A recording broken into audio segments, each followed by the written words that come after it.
Comenzamos nuestro curso de una espiritualidad sálmica. Hoy es el primer encuentro de 4, es la introducción.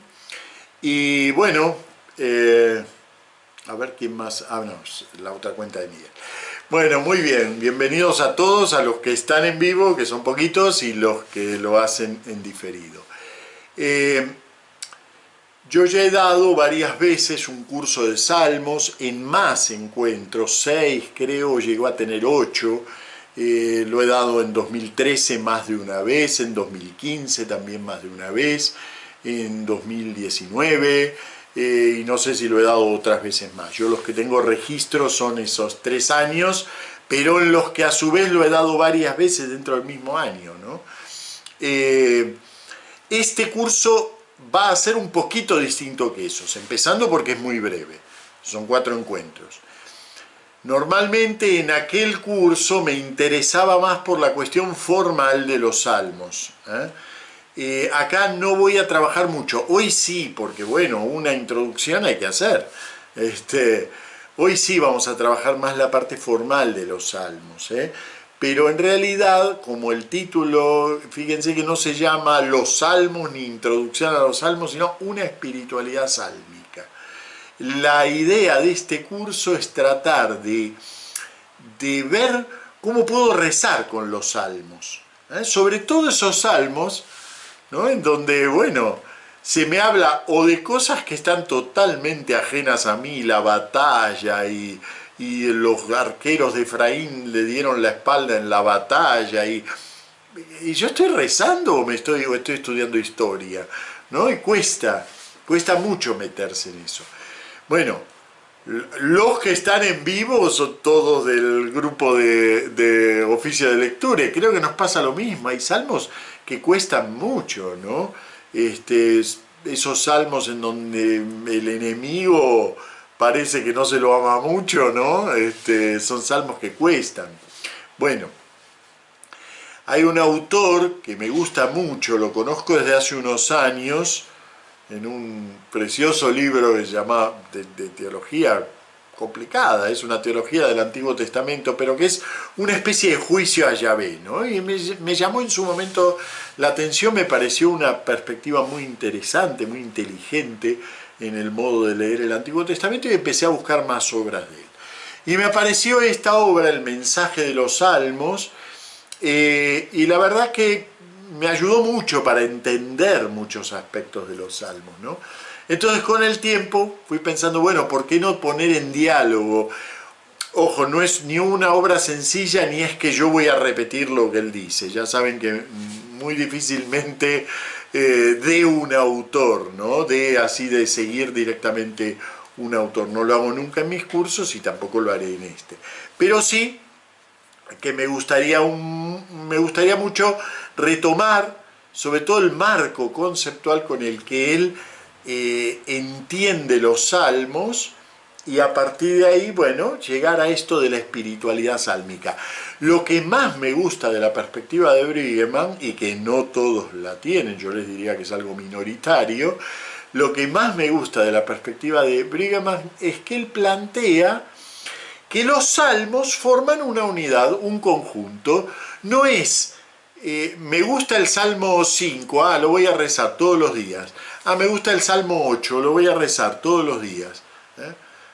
Tal frasecita de tal salmo, qué lindo, me llena el espíritu. ¿No? Él dice, miren, los salmos en lo que tienen de chocante, y en lo que tienen de difíciles, en lo que tienen de refractarios, en lo que hay que mirarlo como un conjunto. Y él lo mira y lo percibe como un conjunto. Y me gusta mucho esa perspectiva, La verdad que sí. Además, claro, ahí uno se da cuenta qué era lo que hacían los primeros padres del desierto en el siglo III, cuando se empezó con el rezo de los salmos de una manera ya sistemática dentro de nuestra fe cristiana, porque los judíos ya los utilizaban como oración.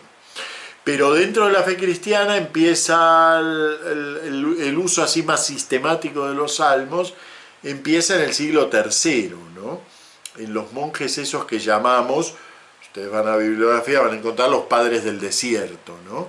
Bueno, son monjes empezando por Pablo el Ermitaño, que fue el primero, pero bueno, el más famoso fue San Antonio el Viejo, ¿no? El San Antonio del Cerdito, el San Antonio del Desierto. Utilizaban los salmos, pero no utilizaban el que les gustaba, sino que recitaban todo el día los 150 salmos. Y uno dice, pero yo no me engancho con todos los salmos todos los días. Hay días que estoy exultante y tengo ganas de decir, Señor, dueño nuestro, qué admirable tu nombre en toda la tierra, y entonces voy a rezar el Salmo 8. Pero otro día estoy por los suelos, y entonces no voy a engancharme con el Salmo 8, porque no percibo a ese Dios que es nuestro dueño y que su nombre es grande. Bueno, y ellos se obligaban a ese rezo de los 150 salmos todos los días, ¿no? De allí viene nuestro rezo de la liturgia de las horas, por supuesto transformada a lo largo de los siglos. Ya no utilizamos los 150 salmos todos los días, pero ha quedado en la iglesia algo muy lindo.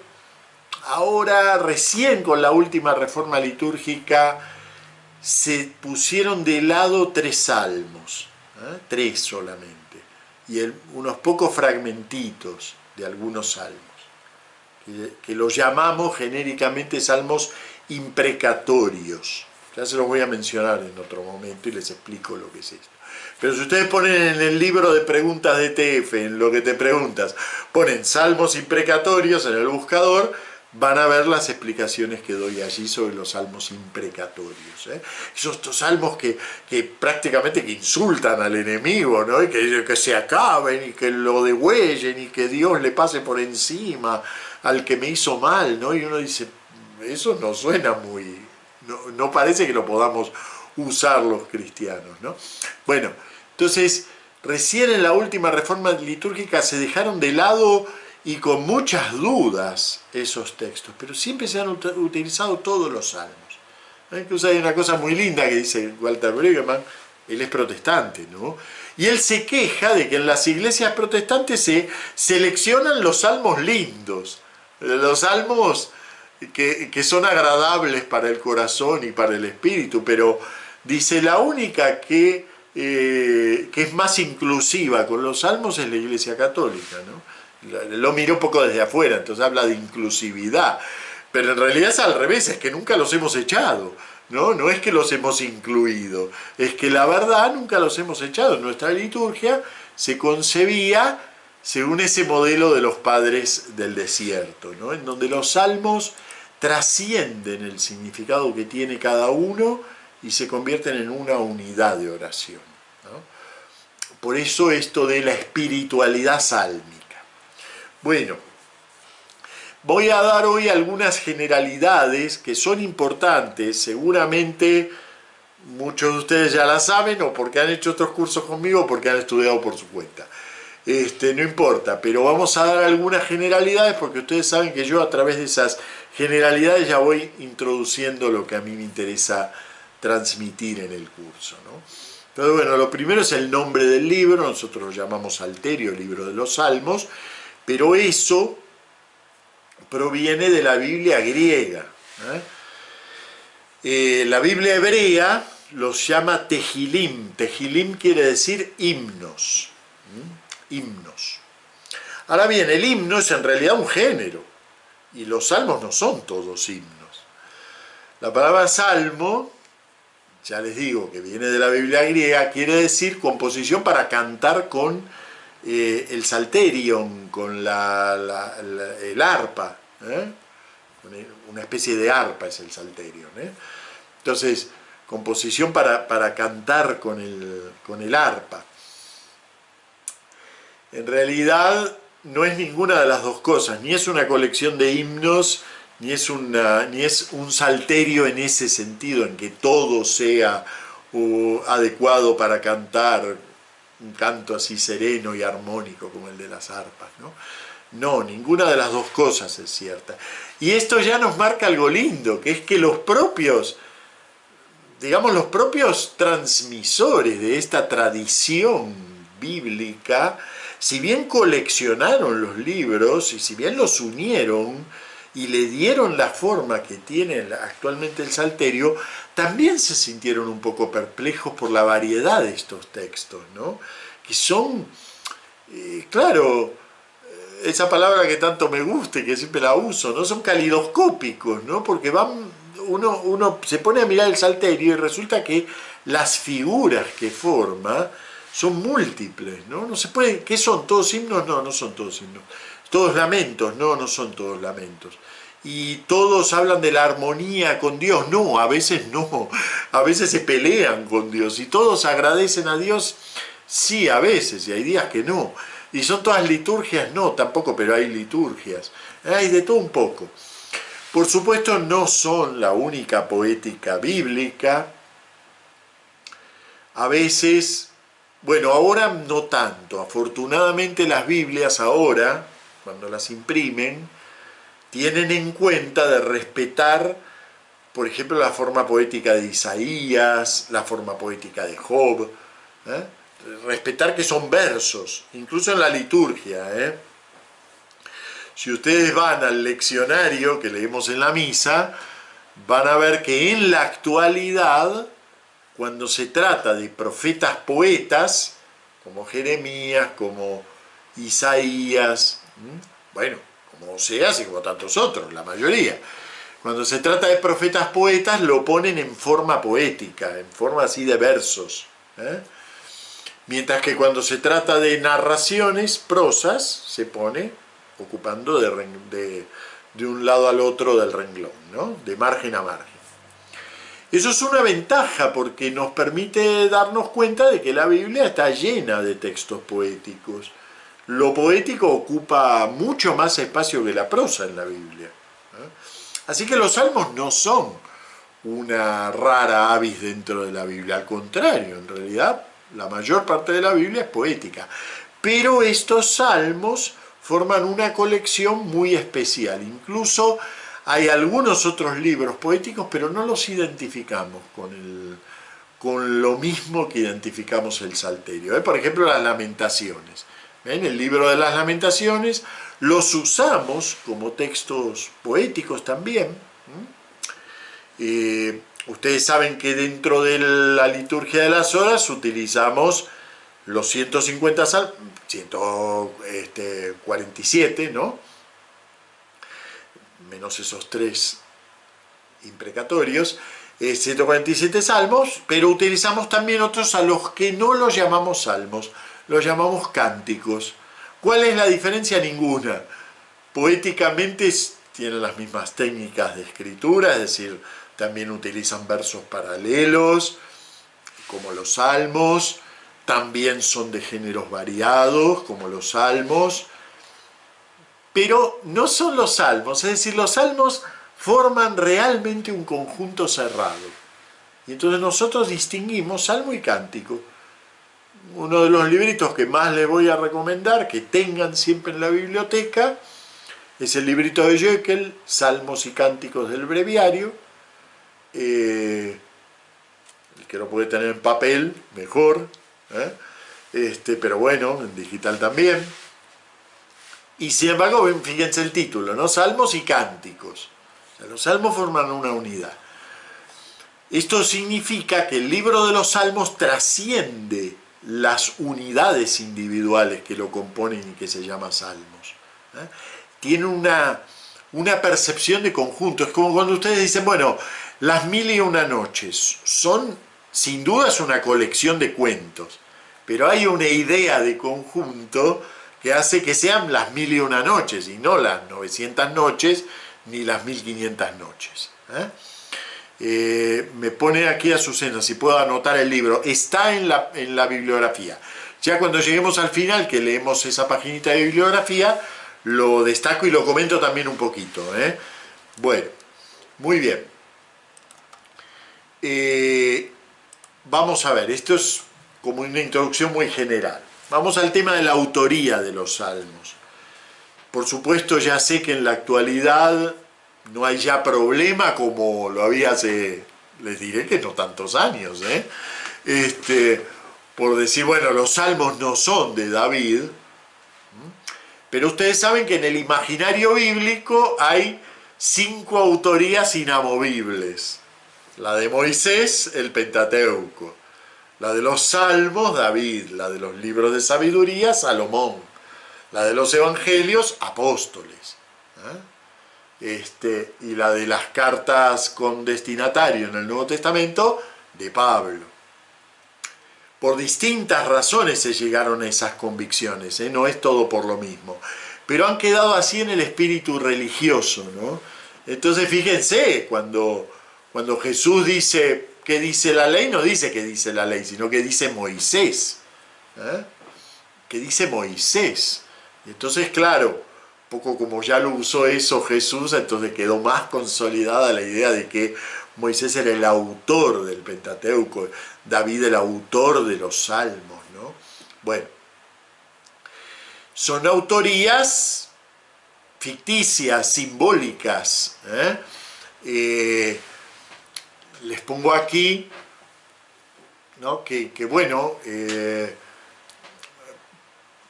les pongo, significa que lo expresado en ellas se mueven los límites admisibles para la fe bíblica. Eso es lo que quiere decir los salmos son de David.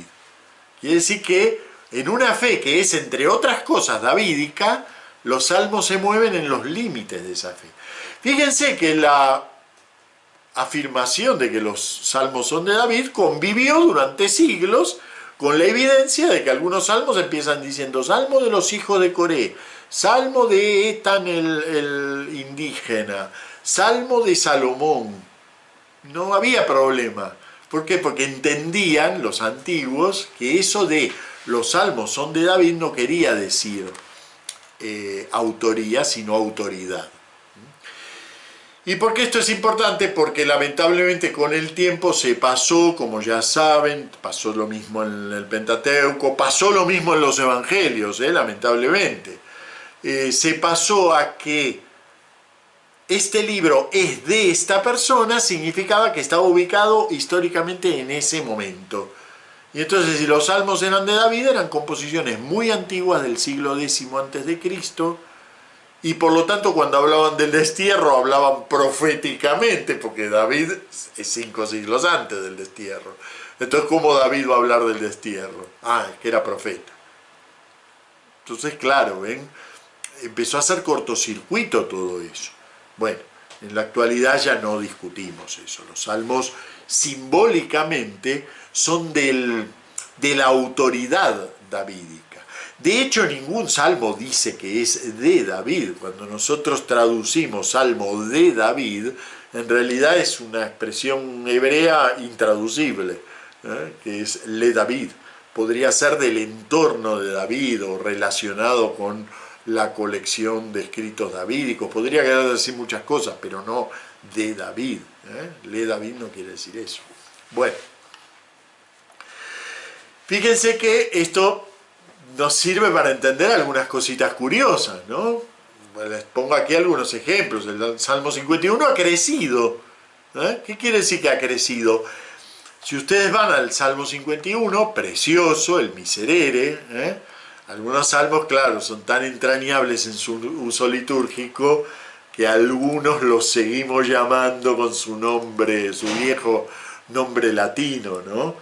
En este caso sería el Miserere, misericordia, Dios mío, por tu bondad.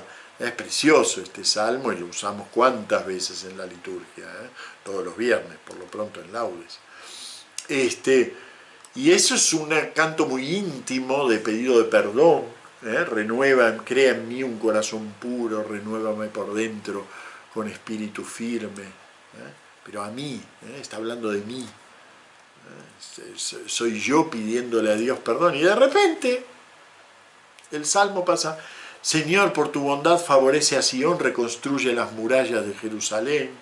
Entonces aceptar, y uno dice, espera, ¿de qué está hablando? Pero si te estaba hablando de su pecado personal, ¿cómo vas a hablar de una penitencia general de Jerusalén y un pedido de que reconstruya las murallas? Bueno, ven, el salmo ha crecido, es decir, ese íntimo pedido de perdón personal, el propio uso litúrgico se lo ha ido apropiando hasta que se convierte en un pedido de perdón que podemos hacer todos como comunidad, ¿no? Ante una comunidad que se siente perdida, que se siente en este caso destruida, está hablando de una Jerusalén que ya no está, que ha sido destruida. Bueno, en ese caso es un salmo que ha crecido. Acá les pongo otros ejemplos, ¿no? Salmos que suponen un diálogo. Y claro, nosotros lo leemos como la voz de un solo salmista, ¿no? O salmodiador. Pero en realidad suponen un diálogo. Bueno, hay uno que usamos mucho, ¿no? ¿Quién puede subir al monte del Señor? ¿Quién puede estar en el recinto sacro? El hombre de manos inocentes. Nosotros lo leemos como si fueran todas estrofas seguidas dichas por la misma persona, pero en realidad es un diálogo. Es alguien pregunta, alguien responde. El fiel le pregunta a los sacerdotes quién puede entrar al monte del Señor, los sacerdotes le responden, el hombre de manos inocentes y puro corazón que no confía en los ídolos. Portones, alzad los dinteles, levantaos puertas antiguas. Es la caravana que va llegando a Jerusalén, ¿no? Y va a subir a ese templo después de varios días de caminata. Viene a lo mejor desde Cafarnaúm caminando el Galileo, como habrá caminado Jesús al llegar a Jerusalén. Y claro, se encuentra con ese templo esplendoroso y prorrumpen ese canto: portones, alzad los dinteles, levantaos puertas antiguas. Bueno, es una lectura, pero para mostrarles que muchos diálogos suponen una situación, muchos salmos suponen una situación real de diálogo. Aquí les pongo el ejemplo de un salmo como el 27, vamos a leerlo, es muy chiquitito. Dice, a ver, no es muy chiquitito, no lo vamos a leer entero. El Salmo 27 es una súplica de alguien que está siendo perseguido, ¿sí?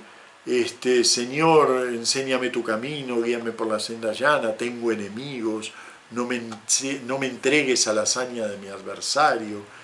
Espero gozar de la dicha del Señor, dice ya casi terminando, en el país de la vida. Eso dice el salmodiador, espero gozar. Y entonces alguien le responde: espera en el Señor, sé valiente, ten ánimo, espera en el Señor. Y eso no él lo dice él, lo dice alguien. Puede ser, por ejemplo, un oráculo profético. Él va a consultar a un profeta y el profeta le responde. Vamos a ver que algunos salmos de lamentación o de pedido en la persecución suponen que en el medio se ha producido un oráculo profético.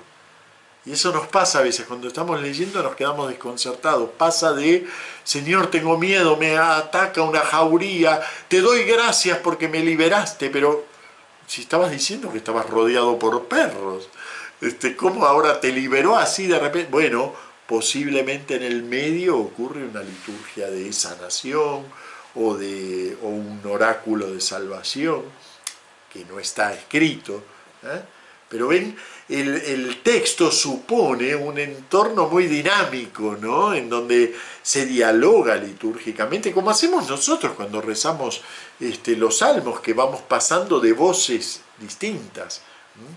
No es solo la cuestión práctica, de pasar de voces, de rezar alternadamente, sino que realmente a través de esas voces distintas se va construyendo una oración que es comunitaria, es esencialmente comunitaria. Bueno, aquí les cito otros, por ejemplo, un salmo como el 24, que es una liturgia de entrada al templo. Después ustedes vayan leyendo esos ejemplos.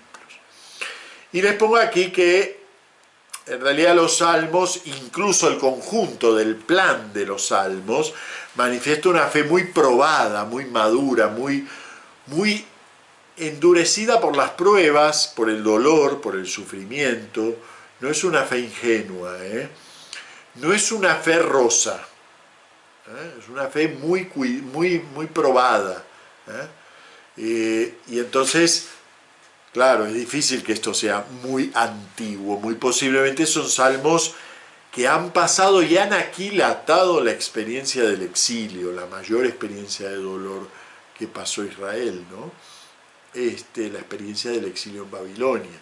Muchos salmos se refieren explícitamente a la experiencia del exilio, pero aunque no sea así, aunque no se refieran explícitamente, suponen moverse en un clima en el cual la ausencia de Dios, el silencio de Dios, es siempre un enigma. ¿Por qué Dios a veces se calla? ¿Por qué Dios no responde siempre? Incluso tenemos una promesa explícita de Jesús, ¿no? Todo lo que pidan al Padre. Pero Dios no responde así, o sea que incluso esa promesa la leemos simbólicamente, ¿no?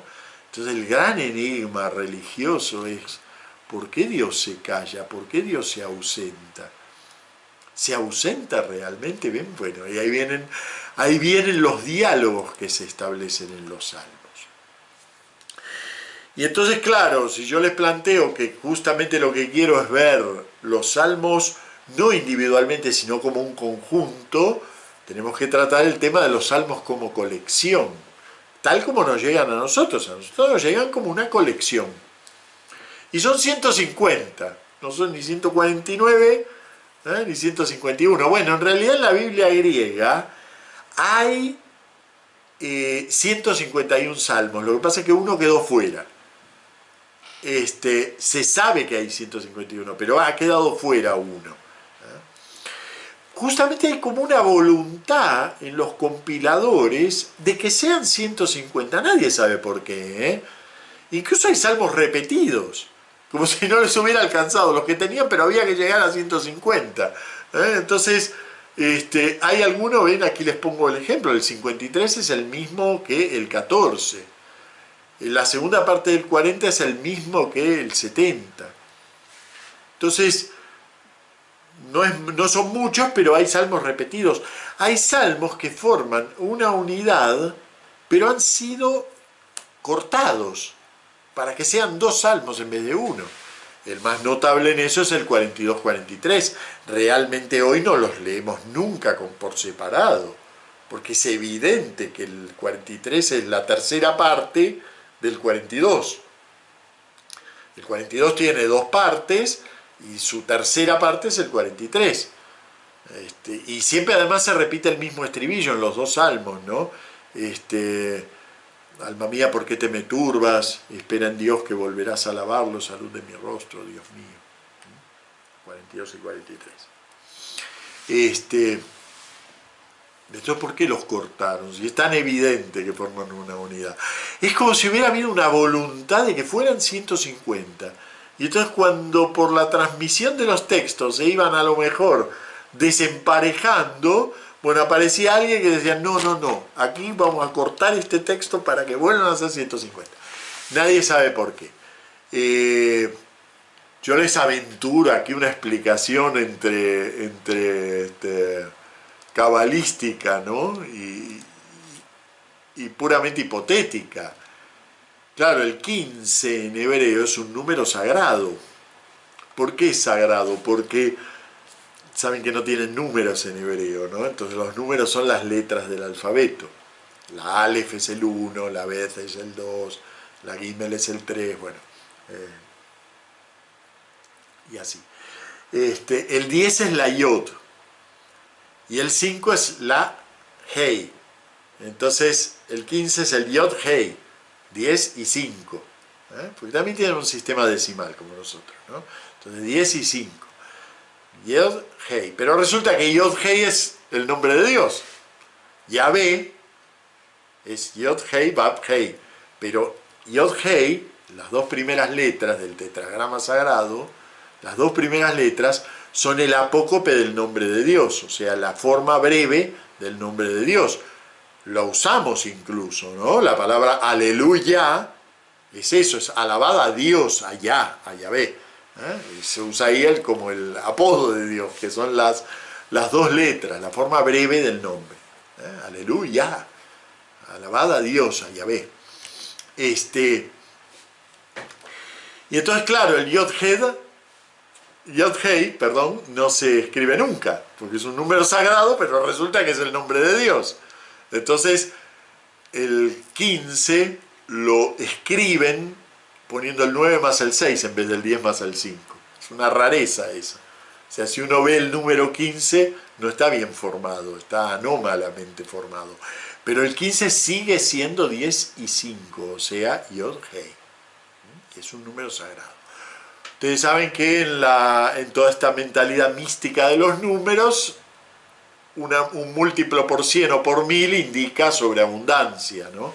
Así que no sería raro, pero esto es puramente hipotético, no sería raro que esta especie de tenacidad en formar los 150 salmos tenga que ver con eso, con que en definitiva son poemas, son tejilim dirigidos a Yahvé, ¿no? ¿Y por qué es lindo eso? Es un dato curioso, ¿no? Pero es lindo porque tiene que ver con esa completitud del libro, ¿no? Con ese hecho de que el libro no es simplemente la colección de 150 poemas, sino que está concebido como una unidad. Y fíjense que está dividido en 5 bloques, entonces hace pensar en el Pentateuco, ¿no? Está dividido en 5 bloques. ¿Cómo se divide en 5 bloques el Salterio? A través de los salmos que terminan con amén, que son nada más que 4, bueno, más el último salmo, el 150, que es la doxología final, o sea, la glorificación final de Dios. Pero en el medio hay 4 salmos, los tienen marcados ahí en la diapositiva 4, el 41, el 72, el 89 y el 106, que terminan con la palabra amén. Son los únicos que contienen la palabra amén, En los demás no aparece la palabra amén. Entonces fíjense, ¿no? Esa curiosidad ha sido dividido artificialmente en 5 bloques, porque además esos salmos no representan nada en especial, son simplemente 5 salmos, 4 más la doxología final, que marcan estos 5 momentos. ¿Ven? Hay una concepción de que estos 150 salmos forman algo suyo, algo propio, algo como el Pentateuco, pero que en vez de ser la ley, es la alabanza dirigida a Dios con la palabra guiada por Dios. Claro, entonces, bueno, nada, saberlo eso, porque no podemos penetrar en la mente del compilador y saber, porque además esta compilación habrá nacido con el tiempo. Es curioso que la Biblia griega, que nace antes que esté todo el Antiguo Testamento compilado en hebreo, nace antes. De hecho, la Biblia griega siguió creciendo, tiene más libros, hasta tiene otro salterio, que no pasó a nuestras Biblias, que se llaman los Salmos de Salomón. Es una colección que la consideramos apócrifa por el hecho de que no está en la Biblia hebrea, pero los judíos de habla griega la consideraban parte de su Biblia. La Biblia griega tiene el mismo intento de formar esta colección.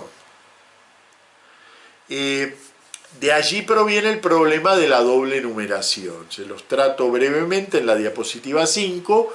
Ustedes pueden ir a un artículo mío que está en las publicaciones del Testigo Fiel, que se llama así, la doble numeración de los salmos. En estos días lo dejé en la portada del Testigo Fiel para que sea fácil de acceder, y ahí tienen un detalle mucho mayor de esa doble numeración.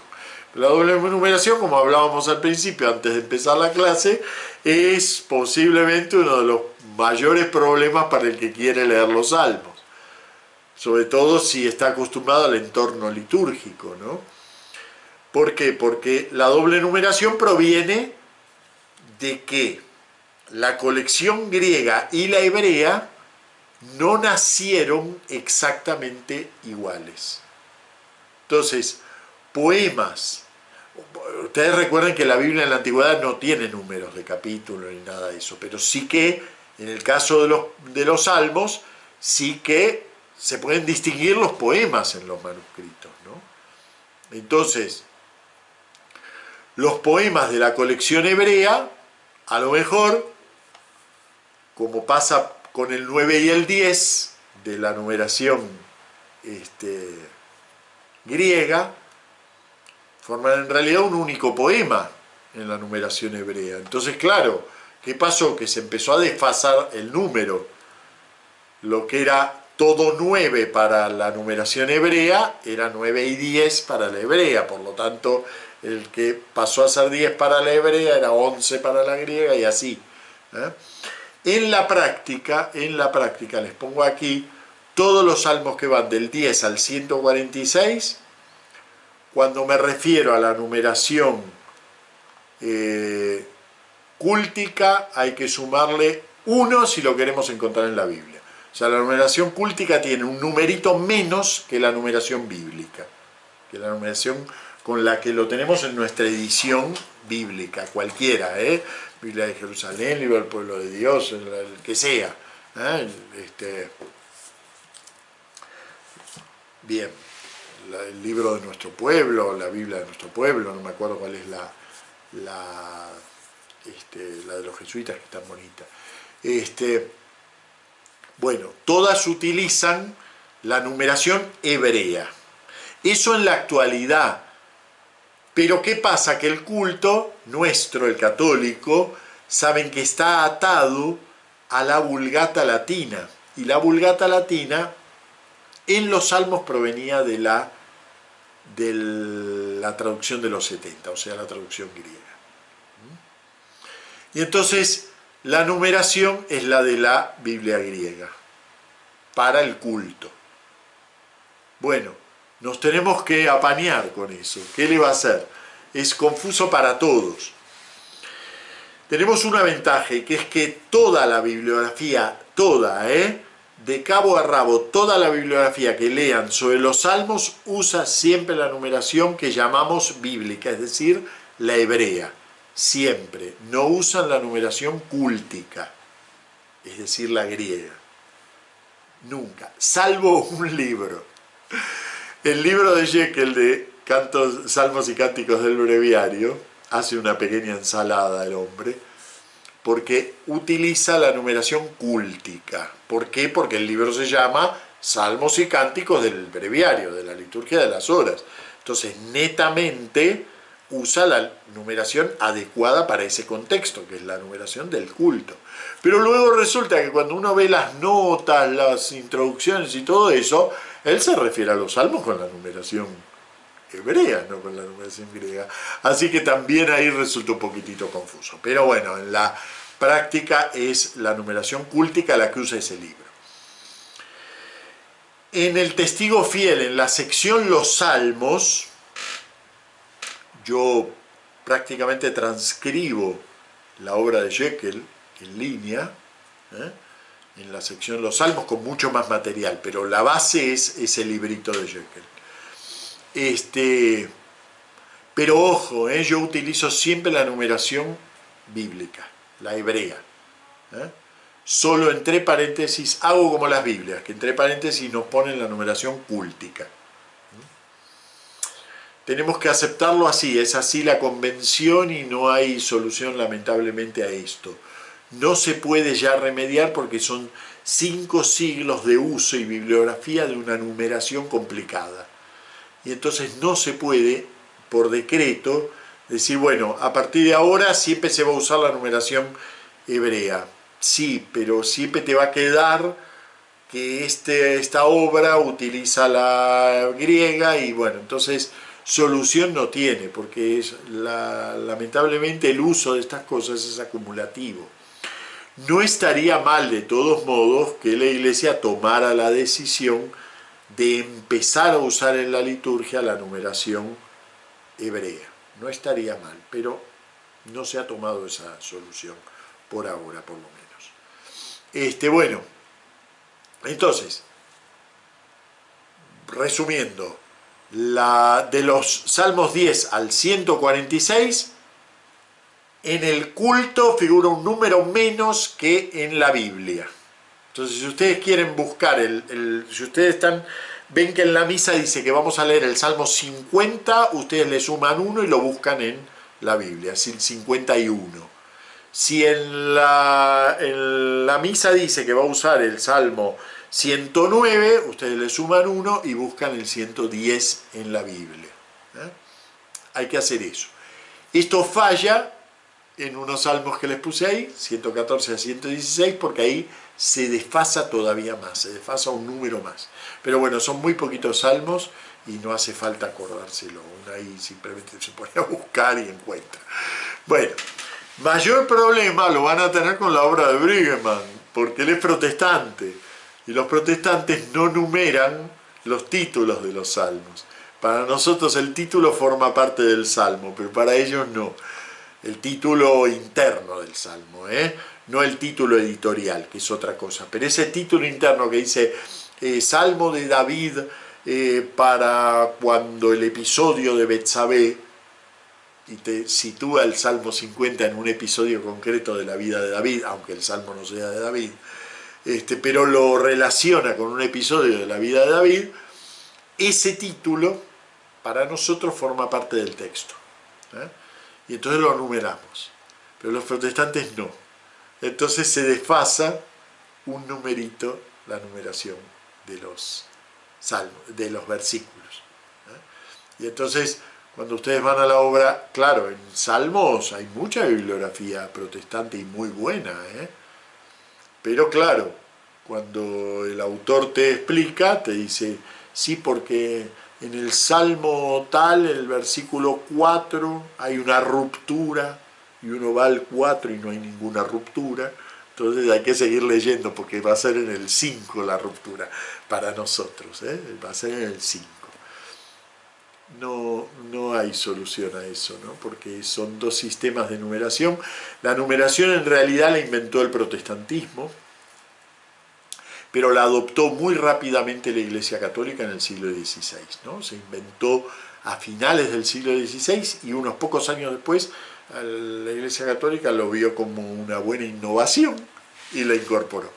Pero con pequeñas diferencias. Entonces en el libro de Jeremías, en el de Isaías, en los Salmos, en algunos capítulos sueltos de algunos libros, hay pequeñas diferencias de numeración de versículos. En el caso de los Salmos las diferencias son constantes, por eso se los aclaro, pero en realidad esto mismo aparece en otros libros. Lo que pasa es que no son diferencias tan constantes, en cambio en el Salterio la diferencia es bastante constante. Bueno, muy bien, ya dejamos todo lo que es de afuera del Salmo, el Salmo como colección. Vamos a lo que es la comprensión de los Salmos. En realidad ya para la piedad judía los Salmos son fundamentales. La piedad judía se expresa en un tono que es sálmico. Las oraciones judías, como muchas de nuestras oraciones litúrgicas, tienen la forma de la expresión sálmica. O sea que el salmo, el tanto recitarlo le ha dado forma a un modo de hablar que lo identificamos muy fácilmente con la liturgia. Nuestros prefacios de la misa, lo que viene antes del santo, nuestro prefacio de la misa, no son textos bíblicos, pero si ustedes los siguen, se van a dar cuenta que hablan como los salmos, hablan como la Biblia. ¿Y cómo habla la Biblia? Y cuando es poética habla como los salmos. ¿Ven? Porque le han dado forma. El uso le ha generado una forma de hablar. Los primeros cristianos, gracias a los salmos, empezaron a descubrir quién era en realidad Jesús y qué había pasado con él. Sin eso, si no hubieran estado los salmos, hubiera costado mucho más descubrir a Jesús. Claro, para nosotros es fácil, Jesús es Dios, baja, se hace hombre. Lo matan, son unos malos. Él es el bueno. Lo matan, resucita y se va al cielo. Y nuestra fe es muy sencilla. Pero para los primeros cristianos no fue nada fácil. Si él era tan bueno, ¿por qué lo matan? Si al bueno le va bien y al malo le va mal. La voluntad de Dios es esa. Entonces, ¿por qué lo matan a él, que es el más bueno de todos? Bueno, en los Salmos, no solo, pero en los Salmos encontraron esta piedad del justo perseguido muy abundantemente expresada, está todo el tiempo. Si hay algo que está en los Salmos, si hay algo, es la piedad del justo perseguido. Señor, sálvame porque yo no he hecho nada, pero tengo una jauría de mastines persiguiéndome. Señor, sálvame que me llega el agua al cuello. Señor, sálvame que estoy en una grave enfermedad y no he hecho nada, ¿no? A veces he hecho, entonces el salmo, en vez de ser un lamento del justo perseguido, es un salmo penitencial, en donde pido perdón. Pero lo que más hay en los salmos no es el salmo penitencial, del cual hay 7 solamente, sino que es el salmo del justo perseguido. Yo no hice nada y a mí me pasa todo malo, todo lo que me pasa está mal. Y entonces la culpa la tienes tú, porque tú dijiste que al bueno le va bien. Bueno, los salmos hablan así, lo dicen mejor que yo, pero los salmos hablan así, y gracias a eso los primeros cristianos empezaron a descubrir qué había pasado en la cruz. Di una charla hace un par de años, la tienen en el sillón bíblico, sobre cómo los salmos ayudaron a darle forma a la confesión de fe sobre la cruz. Que la cruz no era un accidente, sino que estaba ahí ya en la forma misma de nuestra fe, de la fe bíblica. Bueno, el mejor ejemplo, pero esto está en todo el Nuevo Testamento, fíjense la escena de Maús, bellísima, de San Lucas, ¿no? Necios, ¿no? Si esto ya estaba inscrito en la Escritura, les dice el Jesús resucitado, que todavía ellos no reconocen, le dice a los discípulos de Maús. ¿No está acaso en la ley, en los profetas, en los salmos? ¿No está acaso? Bueno, el mejor libro para ver eso es en la carta a los Hebreos. Ustedes, la mayoría de los que están en este curso, han hecho mi curso de carta a los Hebreos. Allí los salmos aparecen continuamente. Yo aquí les puse nada, del capítulo 1 al 4, pero en realidad esto es toda la carta. La cantidad de versículos que hay solo en los capítulos 1, 2, 3 y 4, la cantidad que hay que citan salmos explícitamente. O sea, nosotros los ponemos entre comillas. Cita salmos, no alude, cita. Y no solo para entender la cruz de Cristo, también para entender las rebeldías de la comunidad. O sea, cita salmos. No voy a detener ahora en cuáles son esos salmos, pero es continuo.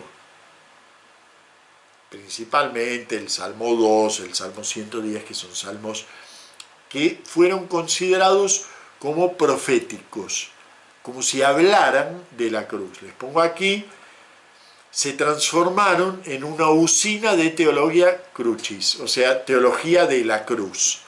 Se los pongo en el latinajo técnico, así se llama, teología crucis. Teología de la cruz. Fueron como el lugar en el que los cristianos se les abrió la mente. Y entonces, claro, ¿qué pasó? Que un poco se achicó la hermenéutica de los salmos en estos primeros padres, se achicó la hermenéutica, porque resulta que iban a los salmos solo a buscar la teología crucis. Porque los salmos tenían que ser proféticos, tenían que hablar de la cruz. No, también hablan es decir, el justo que sufre en los salmos no es solamente Jesús, es cualquier justo, todos los justos del planeta, y además los justos que existieron antes de Jesús y que sufrieron y que escribieron esos poemas. Comienzan, afortunadamente, gracias a ese pequeño achicamiento cristológico, comienzan los comentarios a los salmos. Bueno, comienza el uso monástico de los salmos, no primero monástico, sino eremítico, ¿no? Los salmos lo utilizan los padres del desierto en la Tebaida, en Egipto, a inicios del siglo IV, los monjes llamados padres del desierto, eremitas del desierto, como les dije al inicio, los usan para su piedad. suponen que todos esos salmos hablan de Cristo. De alguna manera, no saben cómo. Porque además la mayoría no eran gente de gran cultura, ¿eh? Los recitaban, entendiendo que estaban usando palabras de Dios y que le estaban hablando a Dios. Y que le estaban hablando de cosas de piedad. Pero no siempre entendían lo que estaban diciendo, ¿eh? Bueno, nos pasa a nosotros también, ¿eh? Bueno, ya después de los padres del desierto ya empiezan los comentarios a los salmos, comentarios teológicos, que tratan precisamente de exprimir esa teología crucis, pero se encuentran con que los salmos tienen mucho más. El primer gran comentarista de los salmos, ¿quién podía ser? Siempre nos aparece el mismo nombre, Orígenes. Orígenes fue, bueno, es el maestro de la exégesis bíblica cristiana, ¿no? Siglo III, inicio del siglo III. Así que es muy cercano, ¿no?, a la constitución de la fe cristiana.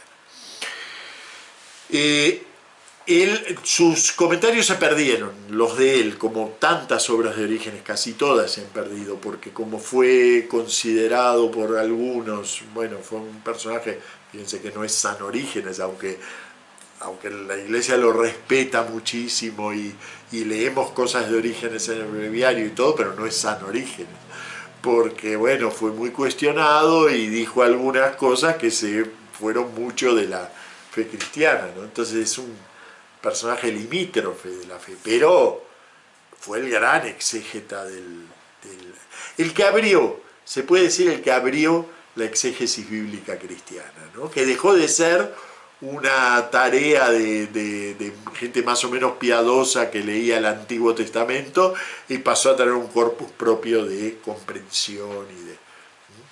Bueno, Orígenes utiliza el método alegórico, ya saben, la alegoría es capaz de encontrar conexiones de todo con todo.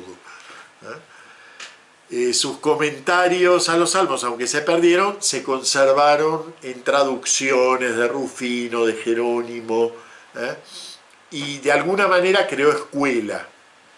Entonces el hecho de querer comentar los salmos ya nace a partir de allí, ¿no? Hasta que llega al gran comentador de los salmos, hasta hoy, ¿eh? Nosotros leemos mucho en la liturgia de las horas, leemos muchos fragmentitos de las narraciones sin salmos de San Agustín, muchos. Yo le diría que ese es como la gran obra, sobre los salmos, las narraciones sin salmos, o sea, los discursos en torno a los salmos. Y entonces va tomando salmo por salmo y lo va analizando, sobre todo utilizando una exégesis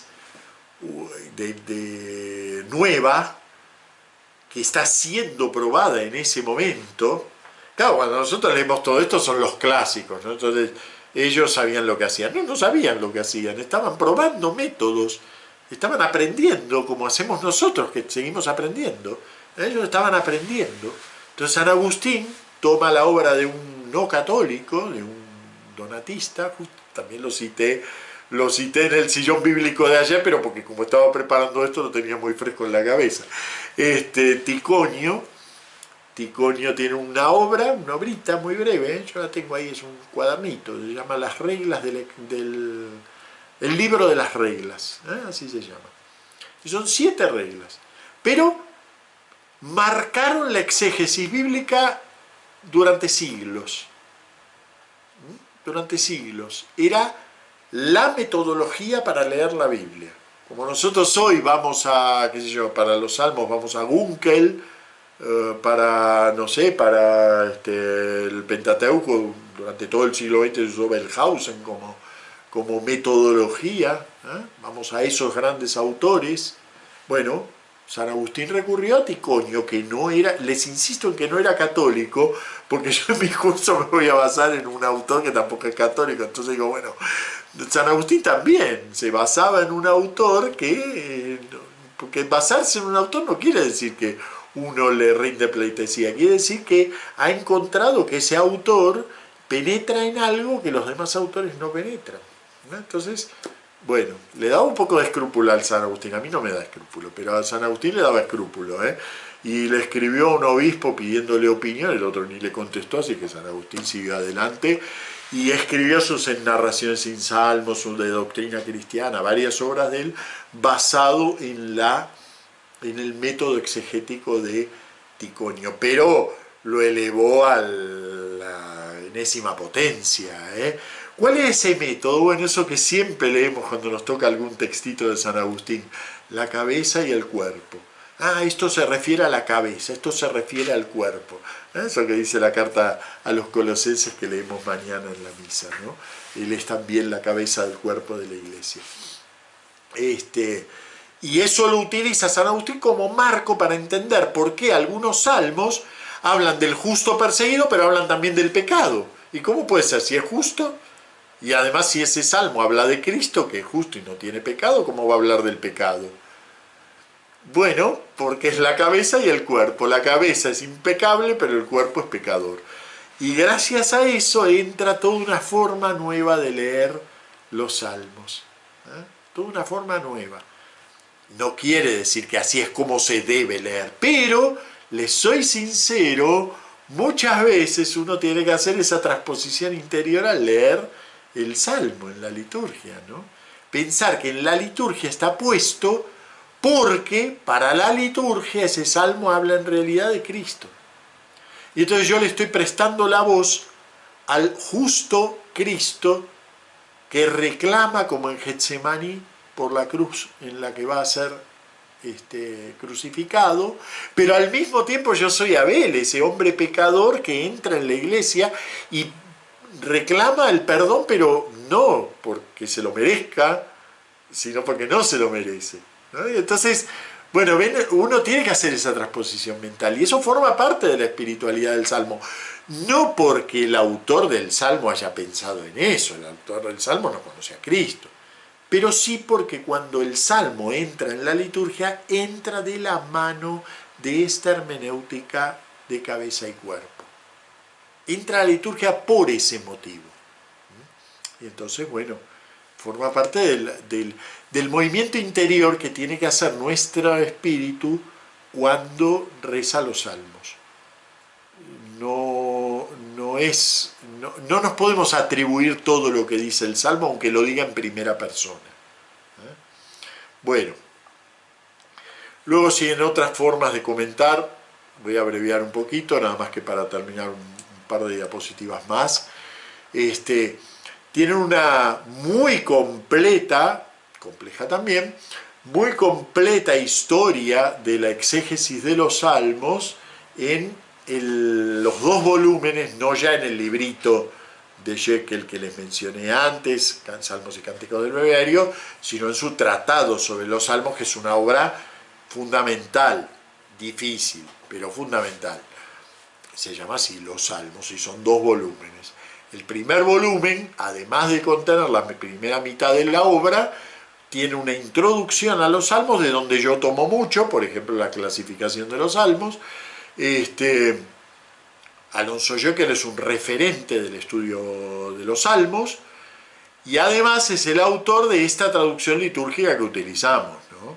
Entonces, bueno, tiene mucho para decir. Y entre otras cosas que dice en esa introducción al libro de los salmos, tiene una muy completa, yo pienso que debe ser la más completa en español, introducción a la historia de la interpretación de los salmos. Uno por uno, los autores que han interpretado y cómo han interpretado y en qué línea, y etcétera, etcétera. Esto es muy resumido, les dije las dos instancias, el iniciador de la gran interpretación cristiana, Orígenes, y el que la lleva a su plenitud eclesialmente, que es San Agustín. Hay más, y aquí se las menciono, y lo pueden seguir en la diapositiva 7. Me interesa llegar a nombrar la tercera pata del banco de la lectura bíblica en la actualidad, de la lectura sálmica en la actualidad en relación a estos salmos en su uso litúrgico, ¿no? Y que es Gunkel, Hermann Gunkel. Hermann Gunkel es el gran, ya ubicado en la época crítica, o sea, miren que hemos saltado del siglo quinto al siglo XIX y XX. Gunkel nace en 1862, muere en 1932, y dentro de su exégesis descubre la importancia de la forma. La importancia de la forma. Esto es muy fundamental, cosas que nosotros usamos habitualmente para leer el Nuevo Testamento, ¿no? Los Evangelios, que decimos, esto es una disputa, esto es una anécdota de la vida de Jesús, esto es un apotegma, esto es, bueno, todo eso proviene de las teorías de Gunkel. Gunkel se da cuenta que no es la historia la que explica el sentido del texto, sino que en definitiva la historia le puede dar origen al texto, pero resulta que lo que lo explica es el hecho de que ese texto pasó a decirse en una forma consagrada, típica, que se vuelve un molde. Por eso la escuela crítica de él se llama Escuela de la Historia de las Formas. La Formgeschichte History. Bueno, que es una de las tres grandes escuelas de la exégesis del siglo XX, XIX y XX, y no son tres alternativas, sino que todas se utilizan en relación a el texto bíblico. Pero en el caso de los salmos, él ha producido una gran clasificación de los salmos. Claro, ¿cómo se le iba a ocurrir a San Agustín clasificar los salmos si para él los salmos todo era profecía de Cristo? ¿Para qué los va a clasificar? Pero en cambio, cuando se miran los salmos desde el punto de vista de su significado literal, de lo que esos salmos dicen, no lo que nosotros le aplicamos cuando lo atribuimos a Cristo, no, lo que dicen, entonces ya importa. Porque resulta que hay salmos muy respetuosos de Dios y la ley del Señor es perfecta y alimento del alma y bla, bla, bla. Y otros que le echan la culpa a Dios por todos los males del planeta. Entonces, ¿cómo entiendo eso? Bueno, Gunkel produce una clasificación de los salmos y abre una puerta muy importante, que es que el salmo, esto que les dije al principio, cuando les dije, algunos salmos están como dialogados, el sacerdote habla y el fiel responde. Bueno, Gunkel lo eleva a principio. Los salmos nacen del culto. Los salmos nacen del uso cúltico. Son poesías que obedecen a impulsos cúlticos. Es porque el hombre tiene que clamar a Dios en su desesperación, por lo que nace el lamento, que adquiere una forma típica. Luego, claro, por la época en que se ubica Gunkel, todo esto se mete en un esquema evolucionista y entonces las formas pasan a ser evolucionan hasta que degeneran y todo eso. Bueno, no siempre es así, es decir, las formas nunca son formas puras. Uno habla mezclando a lo mejor diferentes formas de ver el mundo de aquí y de allí. Bueno, lo mismo le pasa a los salmos, no existe el himno en estado puro, el salmo sapiencial en estado puro, y el que no es en estado puro no quiere decir que sea una forma degenerada, sino que es una variación. Pero más o menos, ¿ven? Aquí tienen, bueno, aquí hay otros nombres que también me interesa que conozcan o lean, los 4 grandes nombres, Mowinckel, Westermann, Krauss. Los tratados de Krauss siguen en la actualidad siendo la base de la lectura sálmica. En castellano los tiene Ediciones Sígueme. Son complicadísimos, les aclaro. Deisler no se lo edita ya mucho, pero él es el responsable, él fue el exégeta católico que recomendó en el Vaticano II que se quitaran esos 3 salmos. Él fue uno de los que se hinchó para que se quitaran esos 3 salmos imprecatorios. Por eso algunos no lo quieren a Deisler. Yo sí, la verdad que le tengo mucho aprecio a su obra sobre los salmos. Muy buena, aunque un poco demasiado clásica, pero muy buena. Clásica me refiero que es demasiado histórico-crítica, no vuela espiritualmente. Y el gran maestro en español de los salmos, Alonso Joeckel, ya se los nombré tantas veces que casi me da vergüenza nombrárselos, pero es el gran maestro católico y en lengua española de los salmos. Quisiera decirles que la traducción, bueno, yo siempre que cite los salmos, salvo que necesite hacer una precisión lingüística específica, y entonces voy al texto hebreo y vemos literalmente lo que dice allí, siempre cito los salmos en la versión de Jekyll. ¿Por qué? Porque es brillante, es magnífica. ¿Por qué? Porque es un poeta traduciendo poesía. Entonces, cuando un poeta traduce poesía, si es buen poeta y buen traductor, sus traducciones son impecables. Y eso es lo que ocurre con Alonso Jekyll. Basta que ustedes tomen cualquier salmo, vayan al 8, vayan, no sé, al 1, y busquen la traducción de Biblia de Jerusalén, y busquen la traducción de Jekyll, y ahí notan la diferencia. O busquen Nagar Colunga, busquen Jekyll, y ahí notan la diferencia. ¿Dónde buscan Jekyll? En la liturgia. La liturgia, los salmos.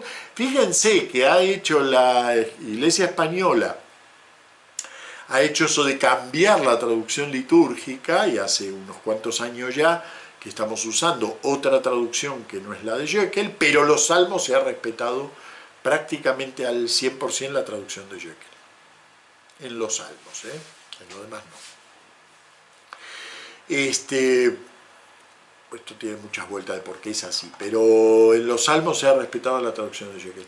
Es muy difícil, les digo, los salmos son complicadísimos para traducir. Si ustedes van, por ejemplo, a una obra como la de Krauss, van a ver la infinidad de variantes que hay para cada verso. Hay versos que son incomprensibles en hebreo, y entonces hay que compararlo con la traducción griega y la siríaca y ver a ver cómo habrá sido el original. Prácticamente hay que reconstruir el texto hebreo porque está corrupto. Es decir, los salmos han tenido un proceso de transmisión tan mezclado entre citas, tradición oral, tan complicado que no siempre el texto ha quedado coherente, y hay realmente salmos, el propio Jekyll lo dice, ¿no? Ese salmo es hipotético lo que pongo aquí, ¿no? Porque es y además, bueno, eso que tienen los idiomas antiguos de no tener comillas, entonces uno no sabe quién está hablando, quién está respondiendo, bueno, y Jekyll realmente penetra poéticamente en el salmo y produce una versión que es poética, y prácticamente es una recreación en español de lo que habrá sido el salmo en hebreo. Bueno, aquí tienen 3 diapositivas, 9, 10 y 11, que son los géneros sálmicos. Esto es simplemente, esta es la lista más o menos de los géneros de Unkel, con ciertos acomodamientos que hace Jekyll y otros que luego hago yo sobre la lista de Jekyll. Pero bueno, más o menos estos son los géneros sálmicos. Salmos de entronización de Yahvé, himnos, himnos de uso general o de forma general, himnos que específicamente se refieren a Yahvé como rey, himnos de Sion, himnos de peregrinación. Ven que son muchos, pero ahora vayan a la siguiente y van a ver las súplicas y lamentos, son muchísimos. En medio salterio es súplica y lamento. Así que es una lástima convertir al salterio en frases bonitas, ¿no? El salterio no siempre son frases bonitas. Hay veces que son desgarradoras. Pero bueno, la vida tiene desgarros, ¿no? Y además de tener momentos bonitos. Y bueno, luego unos salmos que los podemos clasificar de géneros más marginales. Eso está en la diapositiva 11. Y en la 12 tienen la bibliografía. Ya voy terminando la primera clase, la bibliografía. Primero vamos a usar la sección salmos. Todos los salmos que yo cito los tienen en esta página y son rapidísimos para encontrar, o sea que les conviene tener abierta la página de salmos de ETF en el curso, porque todo lo que cite lo encuentran ahí con rapidez. Hay una columnita al costado con la numeración de los salmos en numeración hebrea, paréntesis numeración cúltica, y luego el texto. El texto sigue la traducción de Jekyll y la numeración de versículos católica. En muchos casos tiene además las notas del propio Jekyll. y en otros tiene más notas y la exégesis de los papas y qué sé yo. Bueno, hay mucho material. Pero lo que a mí me interesa es que ustedes accedan con rapidez al texto. No les digo, búsquenlo si tienen Biblia de Jerusalén en el ordenador, búsquenlo en Biblia de Jerusalén, porque a veces parece que estamos hablando de textos muy distintos, ¿eh? Y además la traducción de Biblia de Jerusalén, que también es muy difundida, la escribió alguien que nunca en su vida vio un poema. Un prosaico al 100%. Son traducciones espantosamente prosaicas. Cuando pueden, destruyen lo poético de los salmos. Yo no sé por qué el Salterio de la Biblia de Jerusalén es tan malo como traducción, ¿eh? Será hiperliteral, quizás, pero a mí me parece que no ese es el problema, sino que simplemente no supieron escoger un traductor. Bueno, Salmos y Cánticos del Breviario. Atención, les pongo aquí la numeración de los salmos ahí, exclusivamente en ese libro y en ningún otro es litúrgica, ¿eh? Yo estoy de a poquito, lo que pasa es que eso lleva muchas horas, no lo he podido hacer para el curso, pero antes del fin del curso seguro que lo termine. Estoy agregándole un índice al PDF de esta obra para que esté la numeración habitual. Entonces uno diga Salmo 51 y vaya al litúrgico 50. Bueno, lo voy a terminar, no está ahora, ¿eh? El comentario en 2 tomos de Jekyll, ese lo tienen en la biblioteca de TF, los cuadernillos bíblicos también los tienen en la biblioteca de TF, hay 4 dedicados a los salmos, son todos buenos, y cada uno apunta a un aspecto. Entonces, los 4 son distintos. Cada uno apunta a un aspecto, ahí bien tienen los títulos, y se dan cuenta que son cuadernillos distintos. Les puse la obra de Krauss por una cuestión de que es un super mega clásico, pero no quiere decir que les recomiende la lectura porque es muy complicado. Pero el que quiera acometerlo, claro que sí, vale la pena. Teología de los Salmos, también de Krauss, es una gran obra. Ya es más discursiva, ¿eh? No es un análisis de los Salmos como es el otro. Y la obra que usaremos de referencia es de Walter Brueggemann, El mensaje de los Salmos. La traducción es horrible, la de ese texto. Yo no sé quién lo tradujo, parece hecho con Google, pero con Google cuando empezaba, ¿eh? O sea, es muy mala. Incluso hay momentos que no se entiende el texto. Yo conseguí el texto en inglés y estoy haciendo una versión corregidita y con muchos subrayados. Si usted puse mi versión, la puse en la biblioteca de TF, entonces cada día pueden bajarla porque va cambiando, ¿eh? Yo estoy corrigiendo, hasta hay un título mal, ¿no? O sea, el capítulo 3 está mal titulado. Es espantosa la edición, no sé por qué se ha hecho esa chapuza en la edición castellana de esta obra, que es preciosa, ¿eh? Es una obra preciosa realmente. ¿Qué me interesa de él? Lo vamos a ver la semana que viene cuando abramos, lo que él llama los salmos de orientación, de desorientación y de nueva orientación. Es un esquema de comprensión de los salmos que me parece brillante. Traspasa a Gunkel, sin negar la gran obra de Gunkel, pero traspasa a Gunkel y llega a la espiritualidad de los salmos, que era lo que a mí me interesaba destacarles. Entonces, por ese motivo vamos a usar ese marco hermenéutico, ¿eh? Bueno, muy bien, nos vemos el sábado próximo con la segunda parte. Espero que les haya interesado. Esto es todo introductorio, muchos de esto ya lo sabían, pero bueno, espero que les haya gustado un poquito. Hasta la semana que viene.